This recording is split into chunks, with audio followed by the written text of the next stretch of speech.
My 3-year-old daughter is in hospice and my mother-in-law wants to take her to Disney World for a week. Soon, I am going to be out of this family. I have a beautiful little girl who is almost 3 years old. She's just a few weeks shy of her 3rd birthday. My baby was out in hospice 4 weeks ago after having gone into remission in late May. Unfortunately, the cancer has returned, except it is now crushing her optic nerve and is about 8 centimeters long. Multiple doctors recommended we make our daughter as comfortable as possible as they do not believe removing the tumor is a good option. I have so much to say regarding her diagnosis, but heartbreak will suffice for now.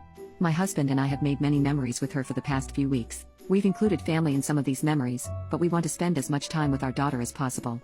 My mother-in-law called me yesterday to tell me she booked tickets, hotel, and airfare for next month's trip. It sounded fun until she said she was taking our toddler with her. Just her, my daughter, and her husband. She did not invite my husband and I. My daughter isn't even 3 yet. She has never stayed overnight anywhere, and her mother-in-law wants to take her for one entire week alone across the country. I suggested that my husband and I both go that way so our daughter is comfortable and, for God's sake, in the event she dies, she can't be gone for a week. Her nurses are here. Her care is here. I suggested that we all go for a shorter amount of time. I came up with various suggestions, all of which were turned down. I should add that if my daughter was not in hospice, I still would not be comfortable with our toddler being across the country for a week alone without her parents. My child being in hospice adds another layer of complexity to the situation. I told my mother-in-law that her decisions alone without consulting us were a solid no. She called me a few names and hung up on me.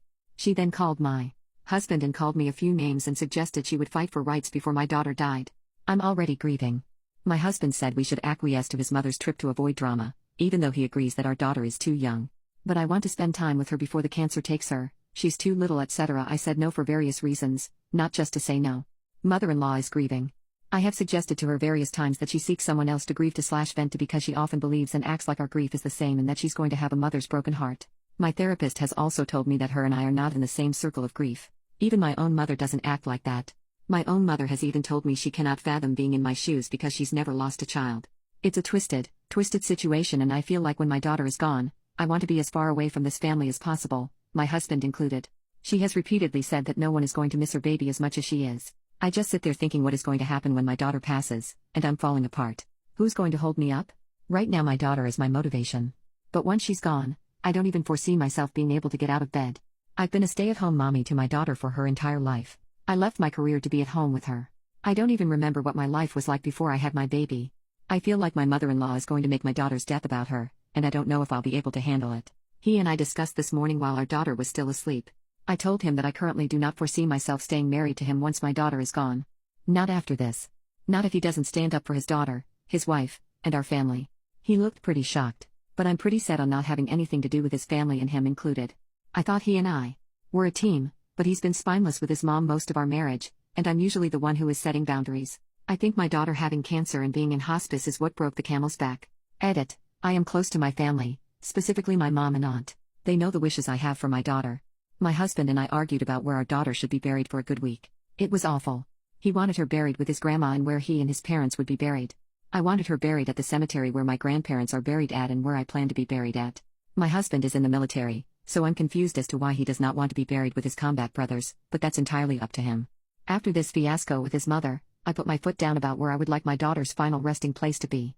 I just never thought it would be so much back and forth about where she would get buried, the week-long trip we weren't invited on or consulted about, and acquiescing his mother's wishes. Poop show to say the least. I love my husband, but I am appalled by his behavior. I should also add that my family was very supportive about where I wanted my daughter to be buried at when the topic came up. They even said wherever we want because it's not their choice. I even entertained cremation just to try to reach a middle ground. I didn't even want to discuss burials and cremations until I had to. I've been avoiding it. Now, it feels morbid to discuss it because my daughter is still alive. My husband's family was upset when they brought up the topic. Because I didn't automatically want my daughter at their cemetery of choice. Their main argument was that my daughter carries their last name, so she should go there. My argument was that my family already has 4 open plots, and I want to make one a double for me when my time comes. I'm even exhausted writing this. Because this is my life, and it shouldn't be. We should be a team.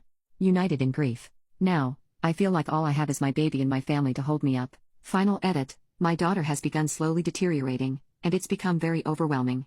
My husband now realizes that this time is precious. We are on borrowed time, and our time, mom and dad, is the most critical. We've had 2 sessions of grief counseling/couples counseling while my daughter sleeps. Our therapist has helped us both understand how borrowed our time is and how this time truly is for us. Everyone else is secondary. Not to say that extended family isn't necessary. They are, but there is a lot of extended family. A lot. However, I'm not sure I will stay married in the long run. Although, this isn't the time to make such a profound decision.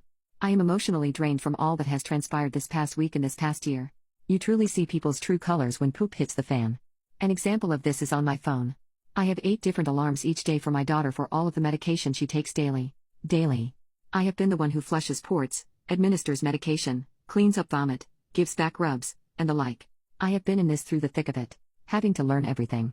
Because no one else will, my mother has been the only person who has asked how I'm doing. Who has brought me coffee and meals, held me when I cried, and been a rock. My husband will sometimes be emotionally present, but he's usually not. Other than my mother, I have never received a text from any other family asking how I'm doing or how they can help. Like I said earlier, I see everybody's true colors. My focus right now is my baby. I will focus on the rest when the time comes. But for now, we are surviving and trying our best.